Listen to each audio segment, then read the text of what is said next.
మామిళ్లపల్లిలో శ్రీ లక్ష్మీ నరసింహస్వామి బ్రహ్మోత్సవాలు నిర్వహించారు. ఈ కార్యక్రమంలో భాగంగా దీపోత్సవం కార్యక్రమాన్ని ఎమ్మెల్యే వంశీకృష్ణ దంపతులు హాజరయ్యారు. ఈ సందర్భంగా వారికి వేద పండితులు పూర్ణకుంభంతో స్వాగతం పలికారు. అనంతరం జరిగిన కార్యక్రమంలో వేద మంత్రాల మధ్య వేద పండితులచే ప్రత్యేక పూజలు చేశారు. ఈ సందర్భంగా ఆలయానికి ప్రభుత్వం నుంచి నిధులు మంజూరు చేసి అభివృద్ధి చేయిస్తామని ఎమ్మెల్యే హామీ ఇచ్చారు.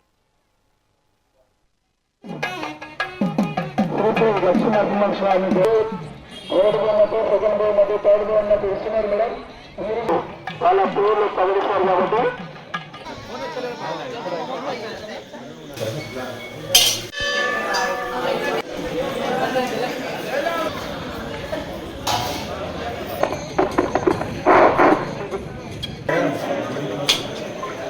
सेवा होता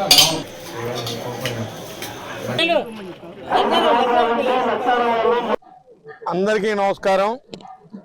ఇవాళ మామిళ్లపల్లి గ్రామం, ఉప్పునుంతల మండలం, అచ్చంపేట నియోజకవర్గం, నాగర్ కర్నూలు జిల్లా. ఇక్కడ ఉగ్ర నరసింహస్వామి దేవాలయం అత్యంత ప్రసిద్ధిగాంచింది, అత్యంత పురాతనమైనది, అత్యంత మహిమ కలిగినటువంటి ఉగ్ర నరసింహస్వామి దేవాలయం అప్పట్లో 1922 డిసెంబర్ 29 నాడు రాసిన శిలాశాసనం, 1122 డిసెంబర్ 29 నాడు రచించినటువంటి శిలాశాసనం మామిళ్లపల్లి పక్కనే ఉన్నటువంటి ఉప్పరిపల్లిలో నిన్న శివనాగిరెడ్డి అని పురావస్తు శాస్త్ర నిపుణుడు దాన్ని కనుక్కోవడం జరిగింది. దాని ఉద్దేశం ఏమిటంటే, చోళ వంశస్థులు నలభీమరాజు అప్పుడు 1122 సంవత్సరంలో ఈ ఉగ్ర నరసింహస్వామి టెంపుల్కు భూములు డొనేట్ చేసినట్టు ఉన్నటువంటి శిలాశాసనం.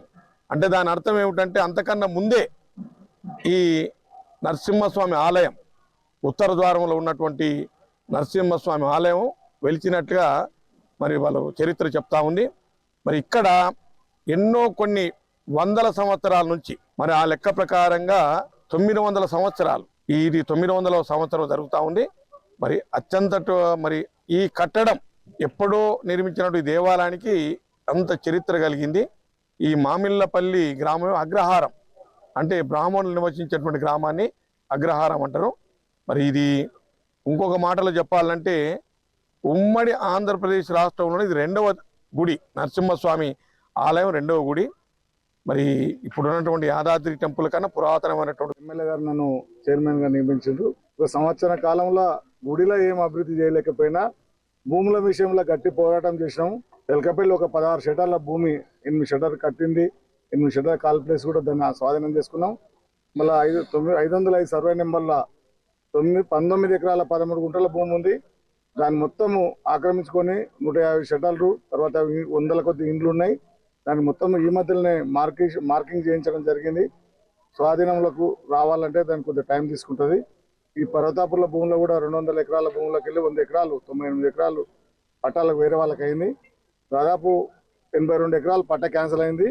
ఒక 15 ఎకరాలు మాత్రం పట్ట